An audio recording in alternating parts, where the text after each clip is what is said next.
What's going on, guys? It's Knight here, bringing my first episode related to my ultra modded Skyrim playthrough. Now, this is going to be the first episode to the tutorial tunnel, or the second episode if you want to skip that. No, this is going to be the mod list for the entire series. Now, we might have to add a couple or maybe even remove one or two if something severely breaks, like way down the line. But this should be the mod list for basically the entire series. And you should put in relatively this order if you want to play alongside me. I'm on Xbox. Your mileage may vary on PC. Now to start off, oh, by the way, we will be going over each mod, not in severe detail right here, but just a brief, my own summary of it so you can understand. Now to start off, we have the unofficial Skyrim Special Edition patch. Basically, more or less, people went through, they fixed more or less all the bugs throughout Skyrim that Bethesda was too lazy to fix. They did fix a couple of good bugs, like necromancer affecting the player when they're a vampire, but 99% of them are for the better good. Then we have Falscar. Falscar used to be one of the largest DLC size mods before some other people started stepping it up in the recent years. But Falscar adds a huge new continent to go to, starting off in Riften and branching off to that new continent from there. I won't want to spoil much of it. Just know that it used to be one of the largest DLC quest mods. We have Vivid Weathers for obviously just it's an extra 500 types of weathers, everything from cloudy, blizzard, snowstorms, rain, fog. Everything you need. It looks amazing. It adds a lot of variety to the game. Now, Cutting Room Floor more or less finishes all the quests that were incomplete and or broken inside the game that Bethesda didn't finish or didn't feel like fixing or were incomplete, and adds them back into the game. So we have just a tad bit more to do among all these large quests. We always have something small to throw in too.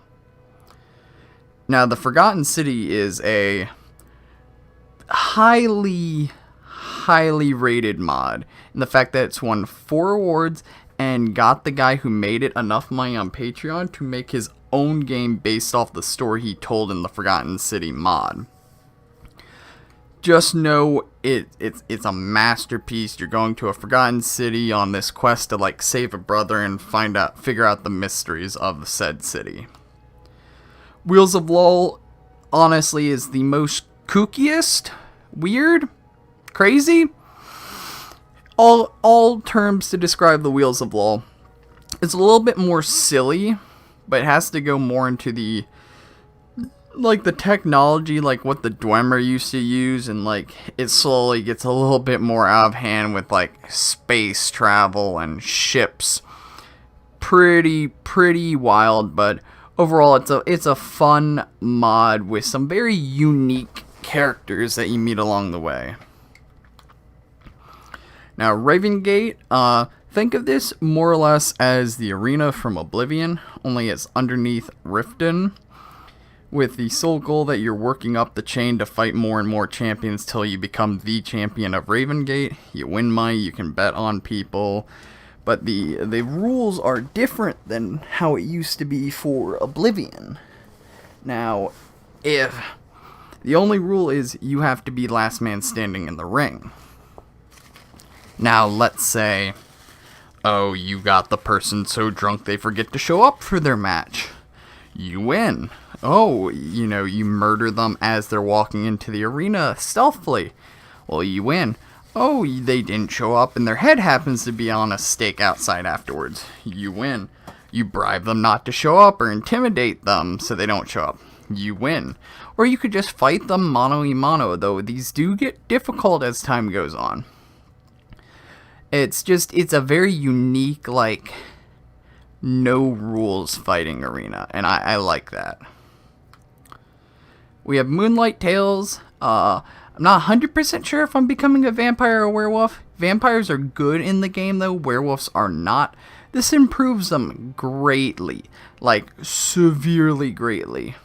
to the point of making it worth becoming a werewolf. So if we do become a werewolf, there is this to help improve our experience.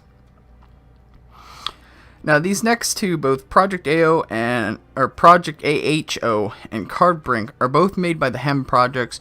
They're a group of small developers that have created two of the largest mods to date.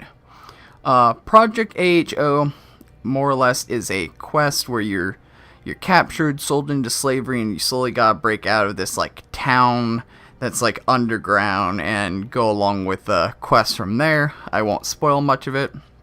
Cardbrink is it's about a wizard who bought or more or less bartered for it to have his own section of Oblivion from a Daedric lord named the Fracted Stones. And from there, he went missing, and you're basically going in after him to try and save him. And it slowly evolves from there. Again, I don't want to spoil much of it, so I'll leave it at that. Just know that these are two extremely highly rated mods. Now, Indigo, I don't know how you really want to pronounce it. But this mod I actually added last minute, because I didn't know there was a quest attached to it. And normally I also don't stick to companions, so I may or may not even use him, to be honest with you. But Indigo is basically a Khajiit companion, 7,000 lines of dialogue. He's the most fleshed out companion mod out there, at least for consoles. He's very unique, and he has his own small quest line, and when this gets updated again, he will have like a fully fleshed out quest line to like a different like small continent or island. So it's definitely worth installing, especially if the update comes out during this playthrough. Then you bet my butt we'll be downloading it. But it's a good companion if I choose to use him. Clockwork, more or less, it is one of the best console horror mods. And that's about all I need to say. You're going basically through a mountain pass to the Clockwork Castle, and you slowly get trapped there and you have to work out from there. Shizuri's Old Herolden Town. This was one of my original favorites. It turns the Old Herolden Inn in the Reach or Rift, I forget what, yeah, in the Reach. Turns into a whole bustling town with an underground, and there are some like small hidden quests and whatnot to do among this town, but it turns what was an inn into a whole town plus underground. And it's very unique. Blackthorn is a buildable town, a good way to make profit in the game, especially since I don't want to do any cheatsy doodle like business, attire that makes you tens of thousands of gold per minute, right? And I don't want to, beyond like the start of the game, make the super OP potions.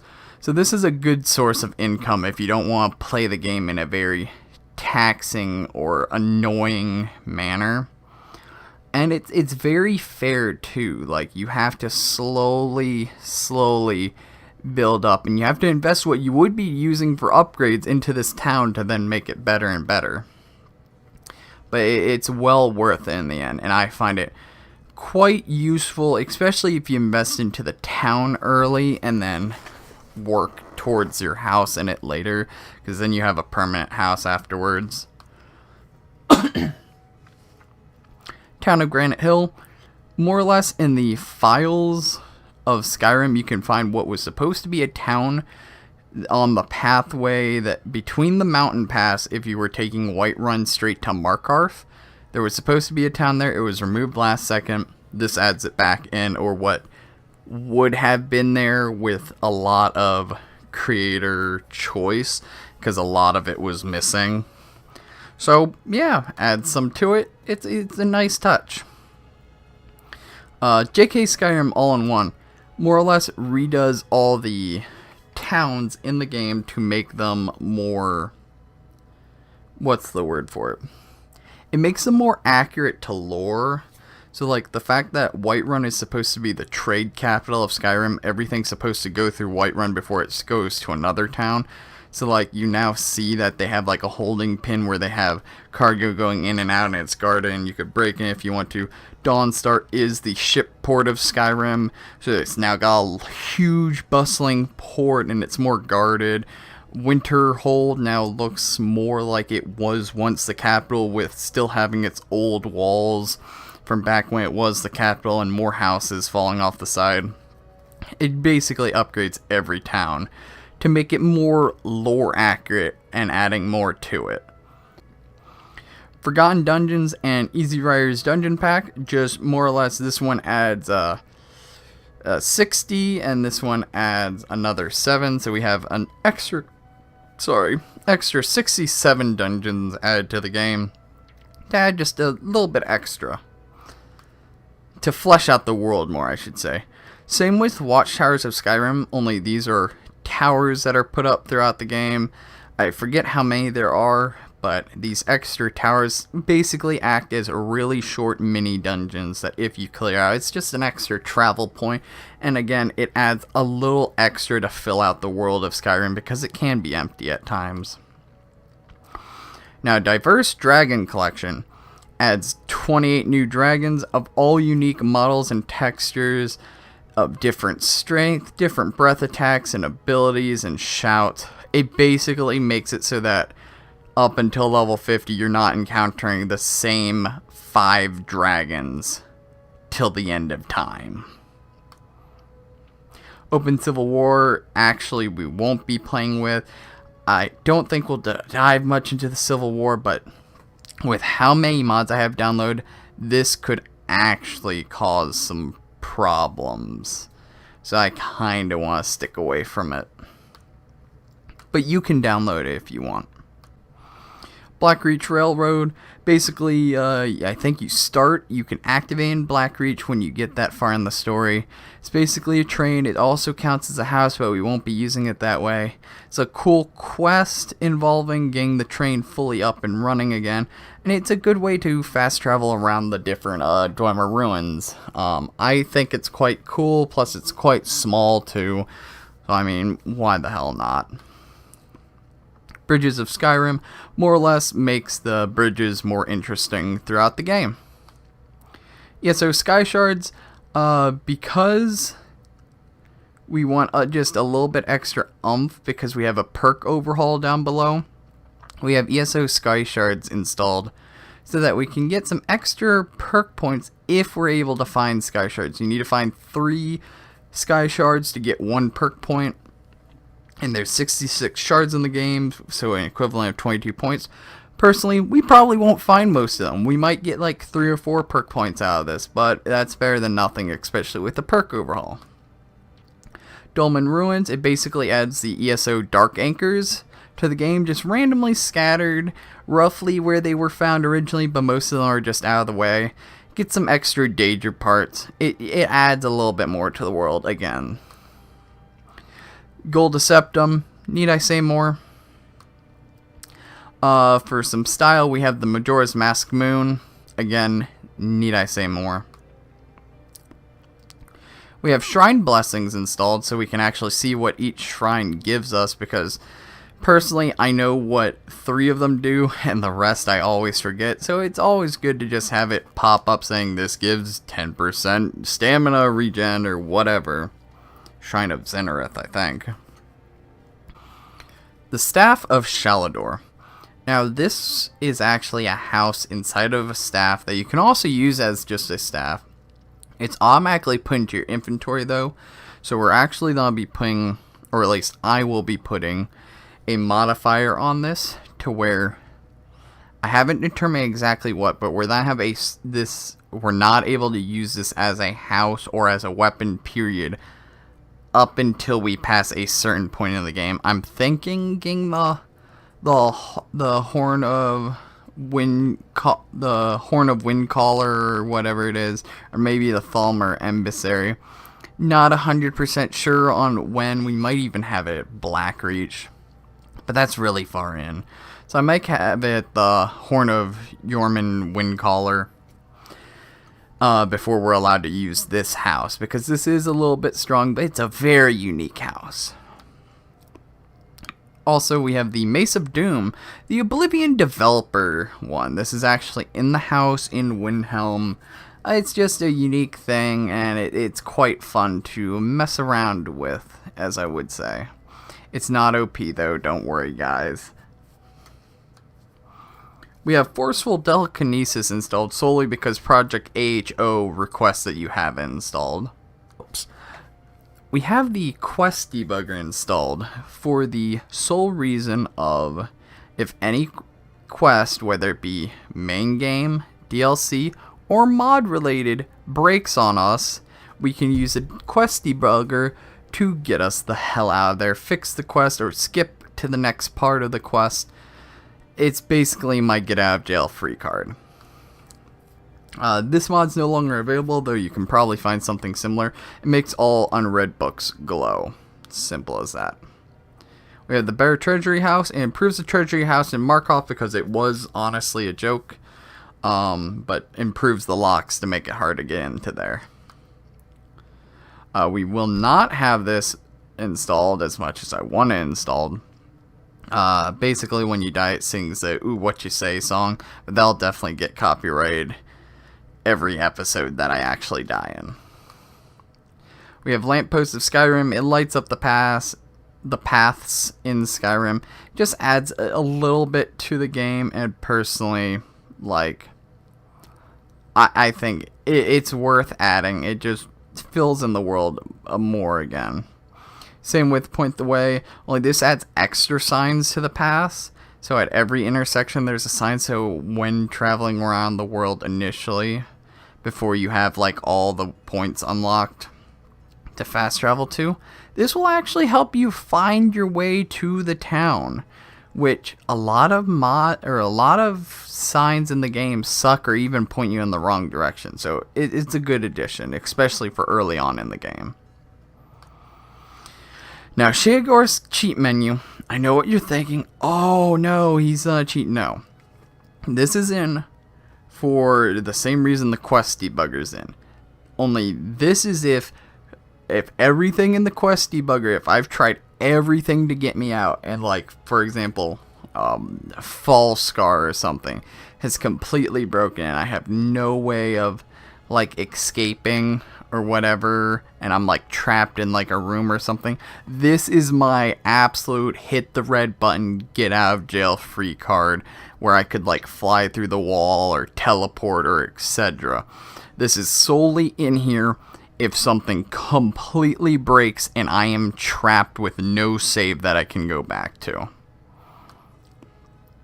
Bounty perks, adds an extra, you get an extra perk for every bounty you complete, because bounties aren't that often. Again, we have a perk overhaul that adds a few extra perks, so therefore we need a few extra perk points. Again, this is a mod that you can't download anymore, but you can probably find something similar. Basically allows it so vampires will not attack the towns, because I'm tired of them killing my merchants, because they always spawn near the merchants and murder them all. This one I highly recommend. A quality world map, vivid with stone roads. Basically removes all the cloud cover of the map and makes the roads highly visible so you can actually travel along them in easy fashion. Now, we have Alternate Start Live Another Life installed. We will not be using it. We will be going through the vanilla start of the game. A, because I like it. B, because I want the extra XP you get from it. The reason for having it installed, though, is a lot of these mods require the world to, or you to be in the world for at least 24 hours in game time. So I'd like to spawn in the alternate start room, wait 24 hours till it says everything's set and ready, and then begin the quest, so that way nothing's breaking on me. Stress we will not have installed. I'm not even going to talk about it. It makes the game really hard. Look into it yourself if you want it. We have Andromeda Unique Standing Stones. Basically, there is Andromeda and Aurora. They both upgrade these standing stones to make them all more balanced across the board. Though Aurora takes it a little bit too far and was their original mod, Andromeda balances it a little bit more, and with still making each of them like more powerful than before also. Personally, I enjoy Andromeda more. You could look into Aurora yourself. It's up to you, honestly. We have Summer Mist, Enchantments of Skyrim. We only have it because it adds more to the game. 120 new enchantments to be exact. Basically gives the game a little bit new flair, should I say, especially on weapons we can find. We have Imperious Races of Skyrim. Basically rebalances all the races, gives them a quest to complete to get more benefits and like different spells or different stats or different abilities, you know. It rebalances the races so you're not always picking like Breton or Orc for like the super hard playthroughs. Apocalypse Magic of Skyrim more or less adds 155 new spells to the game of extremely wide varieties. So it's not that I just be like bigger fire explosions. No, it'll be like summon a wall, summon a bridge, turn invisible and teleport, you know, fun stuff like that. 50% more perk points.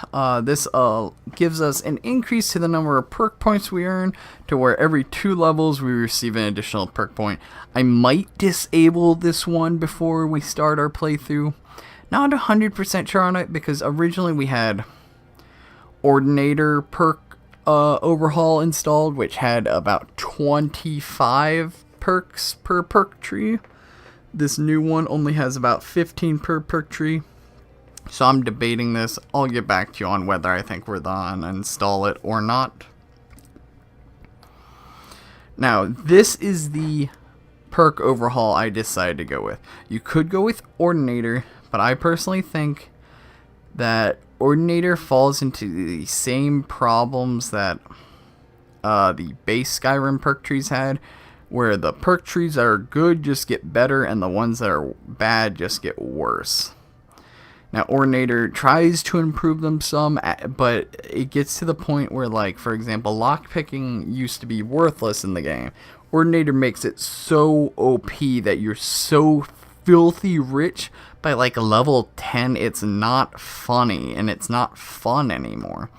Valkyrie works off of the different perk trees in the base game, improving them so they're equally fair across the board, as well as like making sure all play styles are good. Like if you want to use shouts more often, or if you want to be melee only, it splits the armor trees so they actually matter when you matter them up, rather than when you leveled both of them up they would just become the same thing when you got them to the end.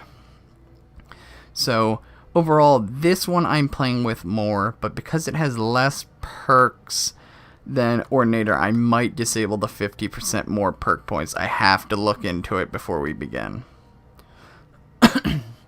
We also have a Apocalypse compatibility patch with Valkyrie, more or less to allow Valkyrie to work. We have this below Valkyrie and Apocalypse magic.